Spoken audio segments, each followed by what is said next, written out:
بسم اللہ الرحمن الرحیم۔ عشرہ ذی الحجہ کے احکام اور مسائل کے حوالے سے ایک ہم نے ایک کلپ چڑھایا ہے۔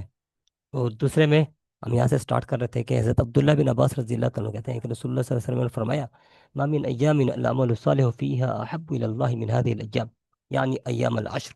قالوا یا رسول اللہ ولا الجهاد في سبيل الله؟ قال ولا الجهاد في سبيل الله، قال الا رجل خرج بنفسه وماله فلم يرجع من ذلك بشيء۔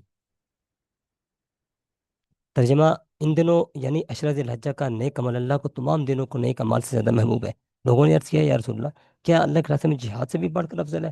آپ علیہ الصلوۃ والسلام نے فرمایا: اللہ کے راستے میں جہاد کرنے سے بھی بڑھ کر ہے، مگر وہ شخص جو جان مال لے کر اللہ کے راستے میں نکلے، پھر ان میں سے کوئی بھی چیز واپس لے کر نہ آئی، یعنی سب کچھ اللہ کے راستے میں قربان کر دیا اور شہید ہو گیا، تو اس کا یہ نذرانہ مال و جان پیش کرنا ان مبارک ایام کے اعمال سے افضل ہو جائے گا۔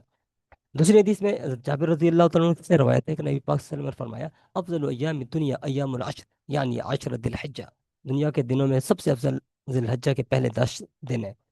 اور تیسری حدیث میں حضرت عبداللہ بن عمر رضی اللہ تعالیٰ عنہما سے مروی ہے کہ رسول اللہ صلی اللہ علیہ وسلم نے فرمایا: ما من ایام اعظم عند اللہ ولا احب الیہ من العمل فیہن من هذه الايام العشر فاکثروا فیہن من التہلیل والتکبیر والتحمید۔ عشرہ ذی الحجہ سے بڑھ کر کوئی دن اللہ کی نگاہوں میں معظم نہیں، اور نہ ہی ان کے علاوہ کسی اور دن میں اعمال اتنے زیادہ پسند ہیں، اس لیے ان دنوں میں تحلیل، تکبیر و تحمید کی کثرت کیا کرو۔ عشرہ ذی الحجہ کے اعمال ہے کیا؟ عشرہ ذی الحجہ کا پہلا عمل ذکر و اذکار ہے، اس میں کرنا کیا زیادہ؟ وہ تحلیل لا الہ الا اللہ، تکبیر اللہ اکبر، تحمید الحمدللہ ہے۔ لہذا ان مبارک دنوں میں فضول تعلقات سے ہٹ کر اللہ کی اطاعت میں اور مشغول ہونا چاہیے، اور ذکر و اذکار میں متوجہ ہونا چاہیے۔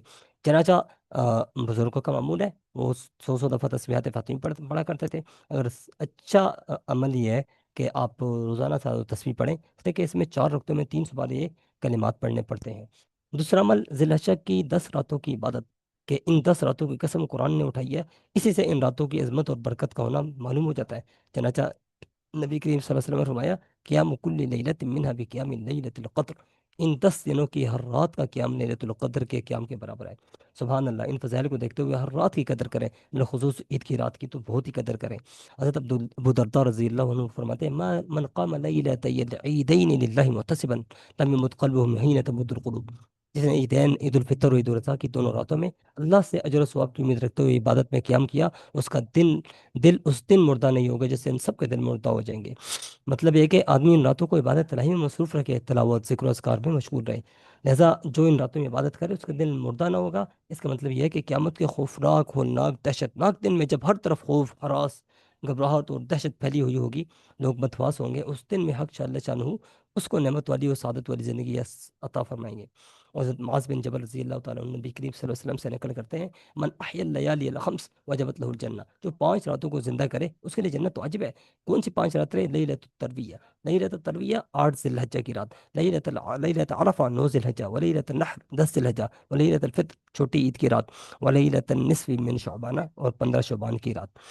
جو شخص ان 5 راتوں میں جا کر ذکر الہی و عبادت میں لگا رہے، اللہ اس پر اپنا خاص انعام نازل فرماتے ہیں، اسے جنت سے بالا مار فرماتے ہیں۔ پورے سال میں ان 5 راتوں میں حسب وسعت بیدار رہ کر عبادت کرنا اور کوئی مشکل اور دشوار کام نہیں ہے۔ عبداللہ بن مسعود عمر رضی اللہ عنہ سے مروی ہے کہ خمس لیالین لا یرد فیہن دعا، 5 راتیں ایسی ہیں جس میں دعا رات نہیں کی جاتی: لیلۃ الجمعہ، جمعہ کی رات، اول لیلۃ من رجب، رجب کی پہلی رات، ولیلۃ النصف من شعبان، اور شعبان کی 15ویں رات، ولیلۃ العید ولیلۃ النحر، چھوٹی عید اور بڑی عید کی راتیں۔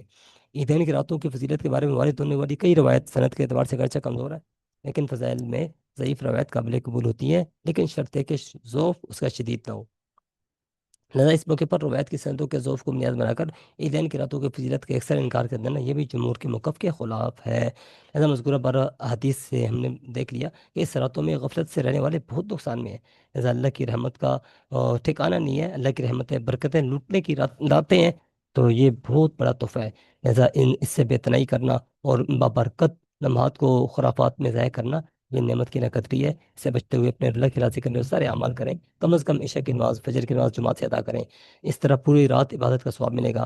آخری درجہ کہ ہم کچھ نفل پڑھ لیں، تہجد کی نماز پڑھ لیں، کچھ ذکر کر لیں، تلاوت کر لیں، صدقہ خیرات کر لیں، تو انشاءاللہ اس کی برکتیں ہمیں انشاءاللہ ملتے رہیں گی۔ اور تیسرا عمل، عشرہ ذی الحجہ میں نفلی روزوں کا اہتمام۔ اور نفلی روزوں میں جیسے فرمایا کہ ذی الحجہ کی ابتدائی 10 دنوں میں سے بڑھ کر کوئی دن ایسا نہیں جس کی عبادت اللہ کو زیادہ محبوب ہو۔ ان ایام میں سے ہر دن کا روزہ سال بھر کے روزوں کے برابر ہے، اور ان کی ہر رات قیام لیلۃ القدر کے برابر ہے۔ اور 9 ذی الحجہ کا روزہ جسے عرفہ کا روزہ کہا جاتا ہے، فضیلت تو اور بھی زیادہ ہے۔ ایک روایت میں ہے، ابو دردار قتادہ رضی اللہ عنہ سے مروی ہے کہ رسول اللہ صلی اللہ علیہ وسلم نے سے عرفہ یعنی ذو الحجہ کے روزوں کے بارے میں پوچھا گیا، تو آپ علیہ الصلوۃ والسلام نے فرمایا کہ سیام یوم عرفہ احتسب علی اللہ ان یکفر السنہ التي قبلہ والسنۃ التي بعدہ۔ یوم عرفہ یعنی 9 ذی الحجہ کا روزہ ایک سال گزشتہ ایک سال آئندہ کے گناہوں کا کفارہ ہے۔ اور حضرت عائشہ رضی اللہ عنہ نے فرمایا ما من السنہ یوم احب الی ان اصومہ یوم من یوم عرفہ، سال بھر مجھے کوئی روزہ عرفہ کے دن سے محبوب نہیں۔ لہذا سعید بن جبیر رضی اللہ عنہ سے روایت ہے کہ ایک شخص نے حضرت عبداللہ بن عمر رضی اللہ عنہ سے عرفہ کے دن روزے کے بارے میں پوچھا، تو انہوں نے فرمایا کننا ونحن مع رسول اللہ صلی اللہ علیہ وسلم نعدلہ بصوم السنتین، ہم تو نبی پاک صلی اللہ علیہ وسلم کے ساتھ اس روزے کو 2 سالوں کے روزے کے برابر شمار کیا کرتے تھے۔ خلاصہ ہے کہ ایک روزے کے 3 قسم کے فضائل سامنے آئے۔ ایک دن کا روزہ سب سے محبوب روزہ، اس دن ایک روزہ کی وجہ سے 2 سال کے گناہوں کی معافی، اور اس ایک دن کے روزے کا اجر 2 سال کے روزوں کے برابر ملتا ہے۔ لہذا ہم 9 رفع کے روزے کی برکت سے ایک سال پچھلے ایک سال آئندہ کے گناہ معاف فرمائیں۔ البتہ حقوق بات معاف نہیں ہوں گے، ان کی ادائیگی دنیا میں ضروری ہے۔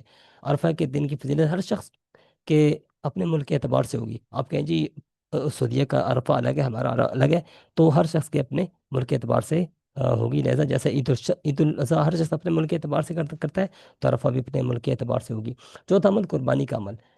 قربانی کرنے والے کے لیے ایک عمل یہ ہے کہ وہ قربانی کرنے سے 10 دن جو ذی الحجہ کے ہیں اس میں اپنے ناخن نہ کاٹے، بال وغیرہ نہ کاٹے، جب ذی الحجہ کا چاند نظر آئے تو یہ کام نہ کرے، یہ مستحب ہے۔ لہذا جو ارادہ کرے قربانی کا تو وہ پہلے سے ہی بال وغیرہ کاٹ لے۔ اچھا، لیکن اس کو واجب نہیں سمجھنا، اس کی رعایت نہ کر سکو تو کوئی گناہ نہیں ہے۔ ایسا مردوں عورتوں سب کا ایک حکم ہے کہ وہ جتنے اضافی بال ہیں اس کو نہ کاٹیں۔ البتہ بعض اکابر فرماتے ہیں قربانی نہ کرنے والے بھی قربانی کرنے والوں کی شبت اختیار کر رہے ہیں۔ عام لوگوں کی قربانی کے بعد ناخن بال وغیرہ کاٹیں تو امید ہے اللہ اس کو بھی ثواب سے محروم نہیں کر رکھیں گے۔ لہذا یہ ملحوظ رہے کہ زیر ناف بال اور ناخنوں کو 40 دن زیادہ ہو رہے ہوں، اس صورت میں ان کی صفائی کرنا ضروری ہے، یعنی اس صورت میں اس مستحب عمل پر عمل نہیں کیا جائے گا۔ پانچواں عمل تکبیرات تشریقہ۔ 9 ذی الحجہ کے فجر سے 13 ذی الحجہ کے اثر تک 5 دنوں کی 23 نمازوں میں ہر فرض نماز کے بعد مرد، عورت، مقیم، مسافر، تنہا، جماعت سے نماز پڑھنے والے ہر کسی، حتیٰ کہ مسبوق اور لاحق مقتدی، بقیہ نماز سے فراغت، یعنی کہ مسبوق اور لاحق مقتدی مطلب ہے جو بقیہ نماز پڑھنے کے بعد کیونکہ امام کے سلام پھرنے کے بعد جن کی کچھ رکھتے رہ جائیں تو وہ مسبوق اور لاحق کہلاتے ہیں۔ پر ایک مرتبہ ان تکبیرات کا آواز بلند پڑھنا واجب ہے، البتہ عورت ان تکبیرات کو آہستہ پڑھے گی۔ بہت سی خواتین مرد حضرات یہ تکبیرات نہیں پڑھتے، حالانکہ ان کا پڑھنا واجب ہے۔ مرد حضرات ایسا یا بلند آواز سے پڑھتے ہیں، یا ایسے زائد بار یا 3 بار پڑھتے ہیں، اسے مسنون سمجھتے ہیں، سب ان امور قابل اصلاح ہے۔ تکبیرات تشریق یہ ہے اللہ اکبر اللہ اکبر لا الہ الا اللہ اللہ اکبر اللہ اکبر للہ الحمد۔ یہ تکبیرات وجوبی طور پر صرف ایک بار فرض ہے، لیکن استحبابی طور پر آپ پورے عشرے میں دن اور رات اس کو پڑھتے رہیں، موقع موقع میں اس کو دہراتے رہیں۔